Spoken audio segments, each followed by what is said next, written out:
6 महीने पहले। टॉप, मेरे भाई, टॉप। सौरभ ने मेरे हाथ से हक का एक गिलास छुड़ाते कहा। मनशेमन अंग, मने कहा। हम मैकिशट बार के पास आइंग मक्के की कैसी ही एक कोने में बैठे थे। कोचंग लास फैक्ट्री के बाग के लोग अरोरा सर के ईद इगत जमा थे। वे कभी भी उन ललो चप्पो करने का मौका न गंवाते थे।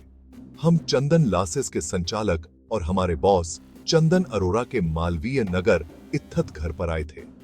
तुमने मेरी कसम खाई थी कि कंध आपे तुम 2 कण से ज्यादा न पेचा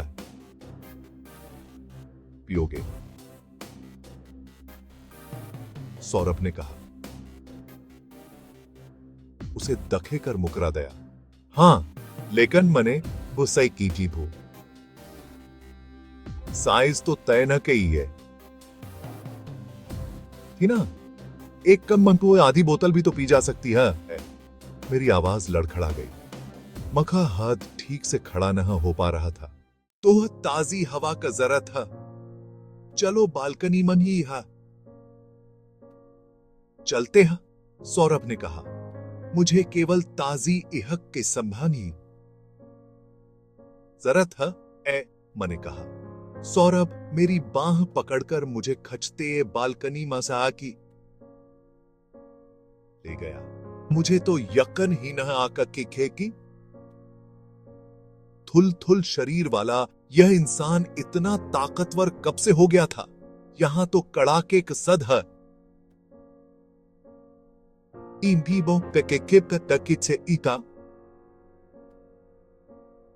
मैंने ठंड से कांपते कहा। अपने आप को गम बनाए रखने के लिए मैं अपनी हथेले को मलने लगा। भाई, तू इतनी न पीनी चाहिए। यह यूयर ईव है। तुम तो जानते ही हो इस तारीख को मुझे या हो जाता है। वो अब बीती बात हो गई। 4 साल पुरानी। अभी साल 2018 लगने जा रहा है। लगता है जैसे 4 पल पहले का सूखा आंटी बात हो, मैंने कहा।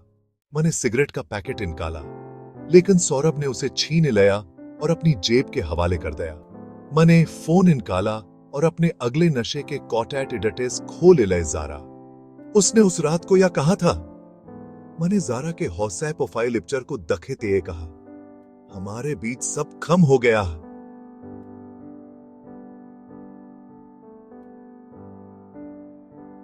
यही कहा था ना उसने, लेकिन हमारे बीच सब खम हो गया।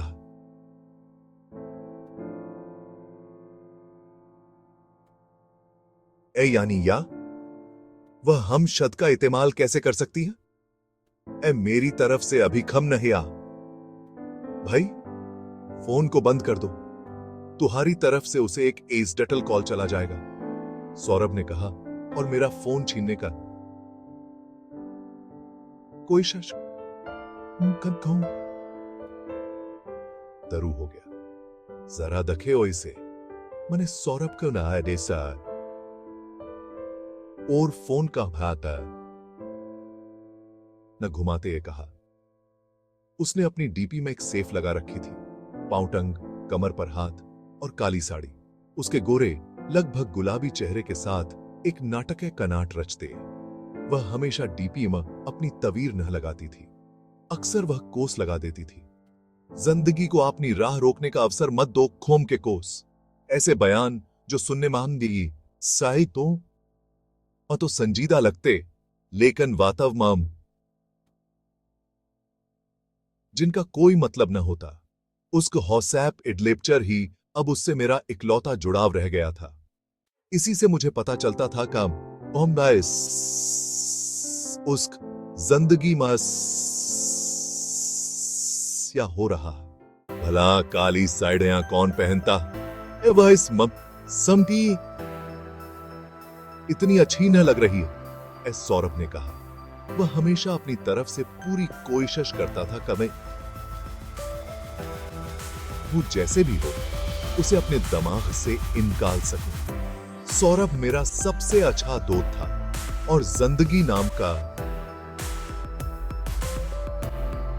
इस पागलपन भरी दौड़ में वो मेरा सबसे अच्छा साथी।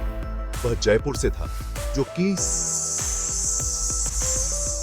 मेरे शहर अलवर से बदतरून है। उसके पता पीडीयूडी मक्की की ही थे, बतौर जूनियर इंजीनियर काम करते थे। मेरी ही तरह कपस के बाद उसका भी लेसमट नहा था। हम दोन चंदन लासेस में जी तोड़ मेहनत करत ये जानते भी कि हम जद से जद इस जगह से बाहर निकल जाना चाहते थे। वो जारा है, वो हमेशा ही अच्छी लगती है। मैंने दो टूक अंदाज में पसंद आता आपू के वापू माबम भास कहा। सौरभ ने कंधे उचका दे। इसी बात का तो दखू भी है। तू यह लगता है उसके लुस्क में की ही वजह से उसका दीवाना। मुझे लगता है कि तू अपना फोन अब बंद कर देना चाहिए। 3 साल हो गए हैं ऊड़ पागलपन से भरे 3 साल।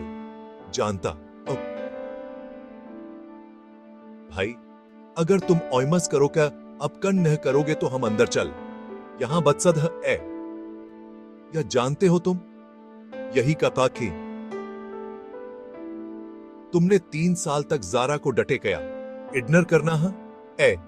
इडनर कमी सी शकी ऐसी कभी तैसी